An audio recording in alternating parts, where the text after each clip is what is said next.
Hello friends, स्वागत है आपका शिक्षा स्टडी IQ 2.0 में। आज हम डिस्कस करेंगे 22 मई 2020 का टुडे करंट अफेयर, जिसमें हम all competitive exams like UPSC, MPPSC, SSC, banking, railway, Vyapam and all state level competitive exams के करंट अफेयर के बारे में डिस्कस करेंगे। आज मैं आपके लिए लाई हूँ इम्पॉर्टेंट 22 मई 2020 का टुडे करंट अफेयर। तो गाइज स्टार्ट करते हैं आज का current affairs. If you like this video, please like, subscribe and share and press the bell icon for the more update videos.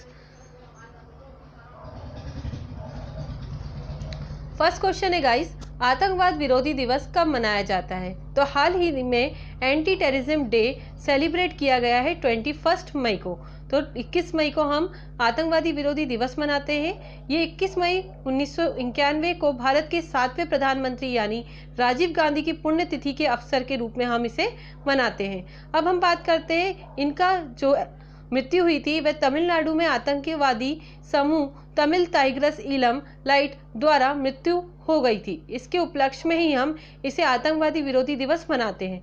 अब हम बात करते हैं कि इसे मनाने का निर्णय किसने लिया था। तो उस समय इसे मनाने का निर्णय BP सिंह सरकार ने लिया था। उन्हीं के द्वारा आज तक हम आतंकवादी विरोधी दिवस मना रहे हैं। सेकंड क्वेश्चन है गाइस, किस राज्य द्वारा ग्रामीण आजीविका मिशन की महिलाओं द्वारा दीदी वाहन सेवा शुरू की गई है? तो ये किस राज्य सरकार द्वारा की गई है? ये हाल ही में मध्य प्रदेश के आदिवासी बहुल्य झाबुआ जिले यानी मध्य प्रदेश राज्य सरकार द्वारा झाबुआ के जिले बहुल्य झाबुआ जिले से ये आजीविका मिशन महिलाओं के लिए दीदी वाहन सेवा शुरू की गई है। ये महिलाओं के लिए सुरक्षित प्रसव के लिए तथा वाहन सुविधा उपलब्ध कराएगी और इसकी शुरुआत 11 ग्राम पंचायतों के 29 गांवों में शुरू हो गई है। अब हम बात करते हैं मध्य प्रदेश राज्य सरकार के मुख्यमंत्री की। ये है शिवराज सिंह चौहान और मध्य प्रदेश के राज्यपाल हैं लालजी टंडन। तो याद रखिएगा ये इंपॉर्टेंट फैक्ट मध्य प्रदेश के बारे में। थर्ड क्वेश्चन है गाइस, किस राज्य द्वारा मी अन्नपूर्णा नामक एक पहल शुरू की गई है? तो मी अन्नपूर्णा नामक एक पहल शुरू की गई है महाराष्ट्र में।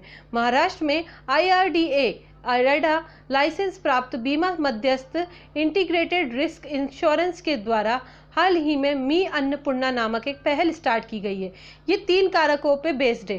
पहला एक्सपर्टीज, इंगेजमेंट्स एंड इनलाइटमेंट। तो याद रखिएगा ये 3 कारकों पर निर्भर है। आत्मनिर्भर महाराष्ट्र के भूमिपुत्र के लिए एकीकृत जोखिम बीमा उपलब्ध कराना तथा उन्हें रिस्क से बचाना यानी जोखिमों से बचाने के लिए ये मी अन्नपूर्णा फसल के रूप में बीमा उपलब्ध कराया जाएगा। अब हम बात करते हैं महाराष्ट्र के बारे में। महाराष्ट्र के मुख्यमंत्री है उद्धव ठाकरे और महाराष्ट्र के राज्यपाल हैं भगत सिंह कोश्यारी। याद रखिएगा। फोर्थ क्वेश्चन है, किसने 12,000 हॉर्स पावर वाले इलेक्ट्रिक लोकोमोटिव वैक 12 का परिचालन शुरू कर दिया है? तो ये 12,000 हॉर्स पावर वाले इलेक्ट्रिक लोकोमोटिव वैक 2012 का परिचालन हाल ही में भारतीय रेलवे ने किया है। ये एक इंजन है और इसे 60,027 नंबर पर वैक 12 के नाम से जाना जाता है। अब हम बात करते हैं इसका परिचालन पंडित दीनदयाल उपाध्याय जंक्शन पर स्टार्ट किया गया और ये भारत स्वदेशी रूप से ज़्यादा हॉर्स पावर वाला लोकोमोटिव निर्माण करने वाला भारत इसमें 6वां देश बन गया है। मतलब 12,000 हॉर्स पावर इलेक्ट्रिक लोकोमोटिव वैक 12 का परिचालन करने वाला भारत ये 6वां देश बन चुका है। अब हम बात करते हैं रेलवे के बारे में। तो रेलवे से रिलेटेड बात करेंगे। केंद्रीय रेल मंत्री हमारे पीयूष गोयल और रेल राज्य मंत्री हैं अगंदी सुरेश चन्न बसप्पा। तो याद रखिएगा ये इंपॉर्टेंट फैक्ट। फिफ्थ क्वेश्चन है, वर्ल्ड मेट्रोलॉजी डे कब मनाया जाता है? तो हाल ही में हमने 20 मई को वर्ल्ड मेट्रोलॉजी डे मनाया है। ये डे उन्नति के बारे में जागरूकता बढ़ाने के लिए, सहयोग करने के लिए उस पर बेस्ड है। साथ ही इस बार इसकी थीम रही है measurements for the global trade. तो याद रखिएगा वर्ल्ड मेट्रोलॉजी डे की थीम रही है मेजरमेंट्स फॉर ग्लोबल ट्रेड। इसका क्रियान्वयन कौन करता है? International Organization of Legal Metrology यानी OIML और Bureau International des Poids et Mesures BIPM द्वारा संयुक्त रूप से इसका क्रियान्वयन किया जाता है। अब हम बात करते हैं OIML OIML के बारे में। इसका मुख्यालय है पेरिस फ्रांस में और OIML की स्थापना हुई थी 1955 में। तो याद रखिएगा important fact world metrology day के बारे में। 6th क्वेश्चन है, फ्लिपकार्ट ने ग्राहकों को डिजिटल मोटर बीमा पॉलिसी देने के लिए किसके साथ हाथ मिलाया है? तो हाल ही में ये संयुक्त रूप से बजाज अलियांस जनरल इंश्योरेंस के साथ फ्लिपकार्ट के ग्राहकों को डिजिटल मोटर बीमा पॉलिसी सुविधा उपलब्ध कराने के लिए, इंश्योरेंस कवर कराने के लिए हाथ मिलाया गया है। वाहनों को सुरक्षित रहने के लिए सहज, सुलभ और फ्लेक्सिबल समाधानों से उपयुक्त बनाने के लिए ये किया गया है।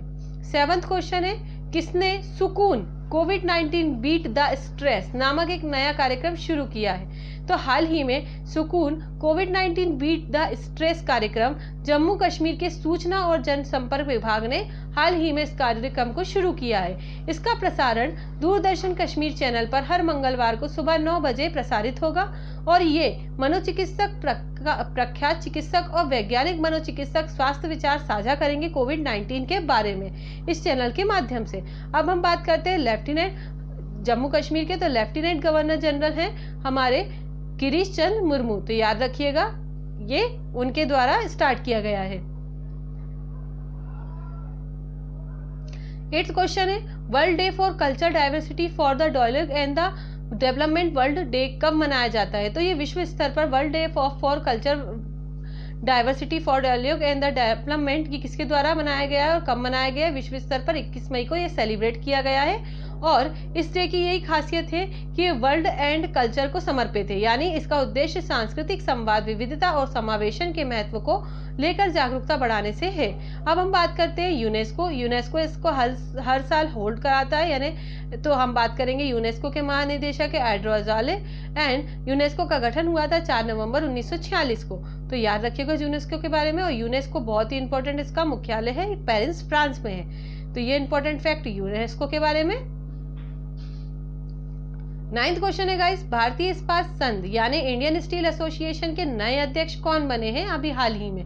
तो हाल ही में दिलीप उम्मन ये भारतीय इस्पात संघ यानी इंडियन स्टील एसोसिएशन के नए अध्यक्ष बने हैं। ये CEO थे पहले Arcelor Mittal Nippon Steel India company के और ये अब बन गए हैं इंडियन स्टील एसोसिएशन के क्या ये अध्यक्ष बन चुके हैं। अब हम बात करते हैं कि पिछले कौन रहे थे, तो इनको ये किसको रिप्लेस कर रहे हैं? ये TV नरेंद्रन को रिप्लेस कर रहे हैं, यानी उनका स्थान ले रहे हैं। अब हम बात करते हैं इंडियन स्टील एसोसिएशन का मुख्यालय कहाँ है? ये नई दिल्ली में है और इंडियन स्टील एसोसिएशन की स्थापना 2014 में हुई थी। तो याद रखिएगा ये इंडियन स्टील एसोसिएशन के बारे में इंपॉर्टेंट फैक्ट। 10th क्वेश्चन है गाइस, नाबार्ड के नए अध्यक्ष कौन नियुक्त हुए हैं? Very important question. नाबार्ड के नए अध्यक्ष हाल ही में गोविंद राजुल चिंटल्ला ये हाल ही में नाबार्ड के नए अध्यक्ष बने हैं। ये national bank for agriculture and rural development इसका फुल फॉर्म है नाबार्ड का और ये उसके हाल ही में अध्यक्ष बने। अब हम बात करते हैं कि वर्तमान में कौन बने थे, यानी वर्तमान में कौन है? तो डॉक्टर हर्ष कुमार भानवाल ये नाबार्ड के अध्यक्ष हैं और नियुक्त जो होंगे वो होंगे गोविंद राजुल चिंटल्ला। तो याद रखिएगा। इसी के साथ बात करते हैं उप प्रबंध निदेशक के पद की, तो इस पे नियुक्ति होगी शाजी केवी की नियुक्ति होगी। और अब हम बात करते हैं आयुष मंत्रालय के सचिव की, तो ये है वैद्य राजेश कोटाचा, इनका कार्यकाल भी 2 साल के लिए बढ़ा दिया है। तो यहाँ पे मैंने 3 चीजें क्लियर करी है, उप प्रबंध निदेशक, अध्यक्ष और आयुष मंत्रालय के सचिव, जिनका कार्यकाल हाल ही में 2 वर्ष और बढ़ा दिया है वैद्य राजेश कोटाचा का। तो याद रखिएगा इंपॉर्टेंट फैक्ट, 3 क्वेश्चन आपके यहाँ पे कवर हो रहे हैं। 11th क्वेश्चन है गाइस, विश्व बैंक समूह की नई मुख्य अर्थशास्त्री किसे नियुक्त किया गया है? तो हाल ही में ये कौन है जिन्हें नियुक्त किया गया है? तो कौरकन्या न्या से ये विश्व बैंक समूह की नई मुख्य अर्थशास्त्री नियुक्त हुई हैं। ये अर्थशास्त्र में किंग जुआन कॉलर्स पुरस्कार प्राप्त कर चुकी है, साथ ही इन्हें NABI के एडम स्मिथ पुरस्कार से भी सम्मानित किया जा चुका है। अब हम बात करते हैं ये फाइनेंस में Bloomberg Markets most influential 50 and Foreign Policy top 100 and global thinkers and Thomson Reuters की दुनिया की सबसे प्रभावशील साइंटिफिक माइंड्स की सूची में शुमार है। यानी ये बहुत ही पावरफुल महिला है जिन्हें हाल ही में विश्व बैंक के समूह की नई मुख्य अर्थशास्त्री के रूप में नियुक्त किया गया है। तो याद कीजिएगा। अब हम बात करते हैं, इसी के साथ आज का हमारा करंट अफेयर समाप्त होता है गाइस। आज हम बात करते हैं हमारे 21 मई 2020 के करंट अफेयर क्विज का, जिसका क्वेश्चंस मैंने आपसे किया था और आपको आंसर कमेंट करना था, और आप सभी ने आंसर कमेंट करे। वेरी गुड गाइस, इसी तरीके से आंसर कमेंट करते रहिए।